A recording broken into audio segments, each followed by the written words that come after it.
Hi everyone, it's Subratha here, and I've just attended the basic practice meeting where we demonstrated what we've learned when we did our basic field assignments, which is basically putting into practice what we've learned from the Gift of Dyslexia workshop. Day one consisted of us doing the symptoms profile, where we got to know the client a bit more and asked them about their areas of strengths and their areas for improvement. Then we also practiced the perceptual ability test, which is the original assessment to see whether the clients are a good fit for the program.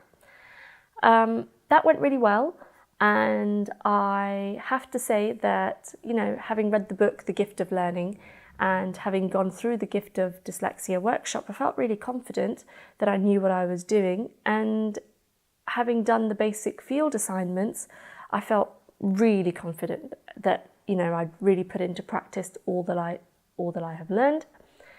And when it came to the basic practice meeting, even here there were little tips and tricks that I picked up that really honed my practice even more, which I was really happy about. Day two consisted of practicing the alignment procedure. Now, I've worked with 5 clients which I was able to practice all my basic field assignments with, and I have to say all 5 of them just happened to be orientation counselling clients, which meant that I wasn't really able to practice the alignment procedure as thoroughly as I would have liked. I just kind of practiced on friends and family and not really a true client. So having this opportunity to practice the alignment procedure meant that I felt much more confident with how to use it.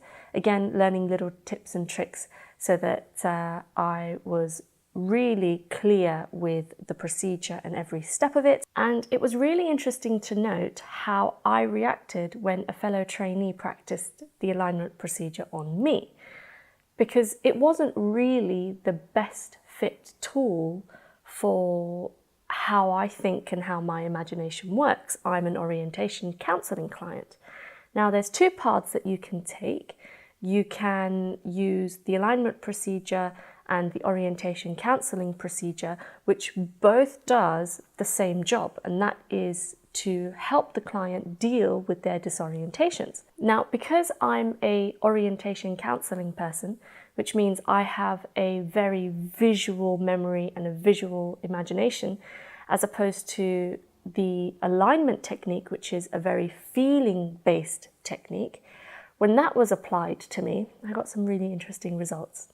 Let's have a look. When you were talking about going to the beach and taking my imaginary body to the beach, and I was visualizing how my feet were touching the sand, but it was a picture. And then you said, is it sandy or is it like a shoal? Is it like a pebble beach? And immediately the picture just changed to like Brighton Beach, where it was like all these cobblestone type kind of pebbles on the ground. And so and the lighting of the place changed because it was like a nice tropical island type sandy blue turquoise sea to then dark skies, grey skies and stones everywhere. And it changed in fast succession, where I was trying to hold on to this image of the beach that I wanted, which was the sandy beach. And then the stones and the pebble beach just kept coming and going. So it was like it was going sandy beach, pebble beach, sandy beach, pebble beach, really, really fast, almost like Matrix style. There was this glitching going on, and I actually saw this. And I actually think that maybe with trying to shut off this natural visual ability that I have by going into the feeling, it was like my body completely resisted and there was this glitching going on, which I've never experienced before in my life. Yeah. And that was really interesting. And I thought, going through the release procedure, then I was like, okay, I can feel my imaginary body now, and it was this massive effort, but I managed to like turn that off, the visual ability, and then got my imaginary hands, and I managed to finish the procedure. Then afterwards it was like, I'm uncomfortable, I want to take this off, I don't like the feeling of having this imaginary kind of pressure on my shoulders. So then we had to undo it. And once that was done, it was like, okay, I can breathe now. And then I had to do my visual orientation point. And at that point, it was like the visual ability was turned on again, which I was more comfortable with. And you felt you were totally back then? I felt like I was myself again. Yeah. So that was really interesting. That's very interesting. Yeah, putting a different procedure to somebody that doesn't necessarily fit that naturally. It was interesting results. So it was really interesting to note what happens when you apply the wrong technique to someone's natural thinking and imagination style. So I really did see the importance that, you know, you really do need to know what you're doing, and make sure that you give the right tool for the job to the right kind of person, and you have to assess them correctly as being orientation or alignment. We then practiced the orientation procedure, which I felt very confident with, as I'd already practiced with 5 other orientation clients. And so I felt really confident with that. It was nice to be able to have that confirmed by the others in the group as well, that my technique there was quite strong. Day 3 went really well. We looked further into the process by looking at the fine-tuning procedure, both for orientation and alignment. And again, it was a really good way for me to practice this particular technique for alignment, because I felt that really was my area where I needed to improve on and have as many opportunities to practice as possible. And this really did give me the space to do that. And we also did dial setting, which was fine. And then in day 4, I feel that this day really was the biggest learning curve for me, because we practiced all the reading exercises, which is putting the Davis principles into practice so that we are reading in a way that keeps us on point and managing our own disorientations. And now, as a teacher who has relied heavily on phonics, it was a challenge for me to break away from my old habits of revolution and war.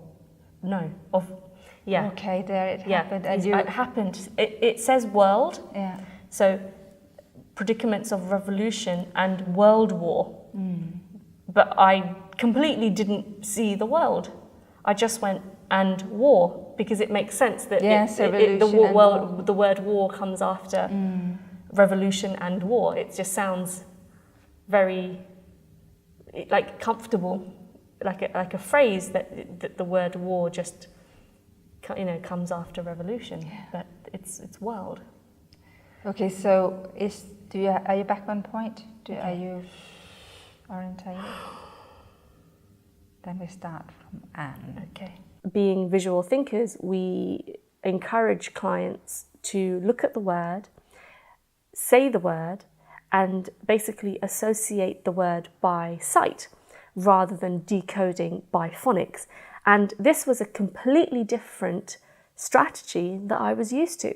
So going by phonics, which was my main way of reading, really did kind of come into the front when I was trying to do the reading exercises, and I really had to make an effort to rein that back and give this other technique a real go. So that was a massive learning curve for me. Then afterwards we did more complex trigger words. Now these are the words that don't usually have a picture associated with them. For example, if I said the word elephant, then you can visualize an elephant. You can have a multi-sensory image with feeling and smell and every kind of sense associated with this picture of the elephant. But if I were to say to you the word it doesn't really have a picture associated with it. And because of that, when someone who's so visual, when they get a lot of these trigger words, then they're trying to build a picture and they have too many blanks in that picture, so the whole picture collapses, which is why you get a lot of people that will be able to decode the text, but then you ask them, well, what did that mean? And they will struggle to tell you. And as a teacher, I've had a lot of children that have this kind of reading difficulty where reading seems to be no problem, but the minute you ask them about comprehension, then they're giving you a blank face. So being able to master the harder trigger words was a really important goal that I wanted to achieve in this basic practice meeting, which I felt that on day 4, I really got to grips with how to do that. So we looked at trigger words like the, if, and I, which are much harder to de-trigger than trigger words like, say, between. So all the prepositions but are usually what we would start off with. But when you go deeper into trigger word territory, you come across words like be and am, which are a lot harder to de-trigger because you really have to know the meaning inside and out and give it a picture that you can associate then with the word. So looking at this and discussing this in a lot of detail really did help me cement my own understanding of trigger words and their meanings and build up my confidence so that I felt that I was able to then de-trigger these words with my clients. I felt the basic practice meeting was a place where I felt immensely supported and guided to improve my own practice. And coming from a teaching background, I usually have a lot of anxiety when I know I'm going to be observed, especially with Ofsteds and learning walks and peer reviews and all sorts of opportunities that do arise in the classroom to be observed. There's always this massive anxiety that kind of comes into that process. But I felt that with Richard and Margarita doing the observations, and they were observations, because I knew that if I didn't demonstrate 100% understanding and confidence, that it was a possibility that they would gently ask me to say, I think you need to go back and practice these some more. At the start, I really did feel like I needed to go in there to show that I knew what I was doing. But when I got there, I was just so relaxed. Everybody was really relaxed. And we did give each other feedback. It was constructive and positive, but at the same time, it was necessary so that we knew exactly where we needed to improve in our own practice. And I just felt that Richard and Margarita completely facilitated that in a very positive manner so that everybody felt comfortable and they felt good knowing what they needed to do and on how to improve upon their practice, which I just felt was absolutely fantastic. And that was the most positive experience that I've had so far, is that I felt that this was a really encouraging and open space for us to practice the techniques without feeling like we were going to be judged harshly or negatively. It was just really open and friendly, and I felt that I gained a lot out of it. So if you feel like you're thinking about taking your first steps into becoming a Davis facilitator, I would absolutely thoroughly recommend it. And I've noticed how, as I progress through this course, my own technique and my own practice is strengthening, and that I'm building upon my knowledge in such a way that I'm further refining my practice until I get it absolutely spot on. And I would absolutely recommend that anyone who's thinking about doing this, definitely, if you've read the book, then the course really is well worth it. I certainly feel like I've got a great deal out of it. I'm really excited to doing the next part of the course, which is the advanced workshop, where we'll be looking at ADHD, dyscalculia, and all the math strategies. So really looking forward to that. I've been looking forward to that for quite a while, and we'll be keeping you updated with that with a separate video. So make sure you subscribe, stay tuned, and check out my website as well, which is in the description box below. There are resources for teachers on spelling words, there's planning for lessons, and resources that you would find useful. Doesn't matter if you are a parent or teacher or a student, definitely the resources on there is worth checking out. So do give that a look. Take care, guys, and until next time.